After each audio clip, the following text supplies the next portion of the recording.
We have one more storyteller tonight, Miss Eileen Tull.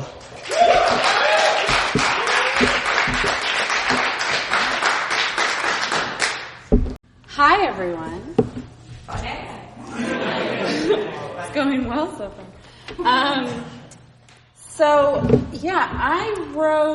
have been writing I'm a solo performer, so I'm writing a one-woman show, and this particular one-woman show is about what I've learned about life and love from Harrison Ford movies. So, when I coincidentally heard about this event, I was like, yeah, that might fit. So this is actually the first time I'm reading anything from this show, so I'm really excited. Ooh. And I'm hoping to workshop the show in April, so if you enjoy it, you can talk to me, and then I'll be like, come to the show. So this is an excerpt. It's sort of the beginning and the end mashed together of a new show called Bad Dates, or What Killed That Monkey in Indiana Jones Only Makes Me Stronger. Hi. Is this where I can buy a ticket to the Indiana Jones Marathon? Oh, great. Yeah, I'm really excited. I'm a really big Harrison Ford fan. Like a really big Harrison Ford fan. A lot. I like him a lot, you know. He's the guy, right? He's America's guy. He's definitely my guy. But I've never been here before to your movie theater because, you know, you guys show a lot of weird movies and foreign films, and, you know, that's not to say those aren't great. I love weird movies, and I've seen some foreign films. But what I mean to say is that I like weird movies and foreign films. I'm not a dummy, but I just don't come to your theater to see them because of the internet. Yeah, no, I mean, I know. I figure you know what the internet is. You know, you're the young guys. So, but there's not an option to buy tickets on your website. Which, if you're asking me, and you're not, but if you were asking me, I think that's a mistake, because people like me who try to look ahead, who try to plan their future, they can't because they don't have the security of just buying a ticket, making a plan, writing in pen over those penciled in dates on our calendars. You know, we just have to assume that when we show up day of, that a ticket will still be available for us. If we take a chance, a blind leap of faith, and just pray that the optically hidden stone bridge will be there in the form of a general admission ticket, then, you know, we won't be left out in the cold. And we can still go in. We haven't missed out. We won't die alone. We can still experience all the fantastic Indiana Jones action we've been looking forward to for probably longer than I feel comfortable telling you. My therapist is on vacation. Oh yeah, just one. Just one ticket. I thought that would be kind of obvious from all the talking at your But it's just me. Yeah, just me. I'm flying solo tonight. Flying solo. And when I fly solo, I make the Kessel Run in less than 12 parsecs. Just kidding. I usually go to a bookstore. Or I watch a movie or work on my writing. Usually think about working on my writing and jot a few ideas down on a napkin and never end up writing, you know, the ideas into a book. It's scary to kind of get all of it down on paper sometimes, because then you can see that it really sucks officially. So yeah, one adult ticket. Not that I feel like an adult most of. Yes, thank you so much. Now, is there a break in between, or are we just going to keep trucking through all three movies? No break. Great. 4? All 4? So this includes the Crystal Skull Shia LaBeouf fridge nuking one? Oh, okay. Do I have to stay for that? No offense, but could I just, leave? No, I'll see. I mean, it's not that I don't respect the canon. I would just rather pretend that one never happened, you know? Like, it's out there in the world, and that's fine. It does actually exist, and it got my man Harrison Ford a paycheck.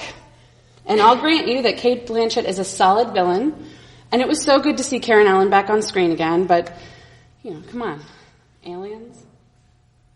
Mutt Williams? Enough CGI to kill a small horse? I just want to pretend that it doesn't exist at all. Kind of like every ex-boyfriend I've ever had, or have currently. I have them in the present as ex-boyfriends. But they used to be just boyfriends. Not at the same time. Throughout my life. There are some people out there who can stay friends with their exes, or they work with them, and they're just able to be around each other in a civil way. And I am not really one of those people. I'm like Danny Glover in Witness. Let's destroy every shred of evidence that a failed relationship even happened. Not to kill their families, but I just have trouble keeping those people in my life. Because when a relationship doesn't work out, it's because it doesn't work. I've had my fair share of failed relationships, a string, not a huge pile. I don't want to say that it's Harrison Ford's fault, but he has a lot to live up to. I've loved Harrison Ford ever since I can remember knowing what love was. I practically came out of the womb watching Star Wars. Growing up, my older brothers and I knew every note of the 21st Century Fox intro. We would read aloud the blue text that set the stage for our journey a long time ago in a galaxy far, far away. And we held our breaths as the screen faded to black. We wildly anticipated it, that sudden trumpet burst that simultaneously summons that iconic yellow text to jettison in from somewhere behind you, and the saga begins. It still gives me chills. And this world unfolded, a world of adventure and Jedi magic and excitement. I identified with Luke. I felt that I was also stuck in my small town, but destined for greatness. I identified with Leia because she was the only woman in the entire trilogy. Mon Mothma doesn't count. But Han Solo, I was in love. Tight pants, his gun belt carelessly slung around his waist, and that half smile, He was confident, he was clever, and he was a tall, strong white man with brown hair. That's always been my type.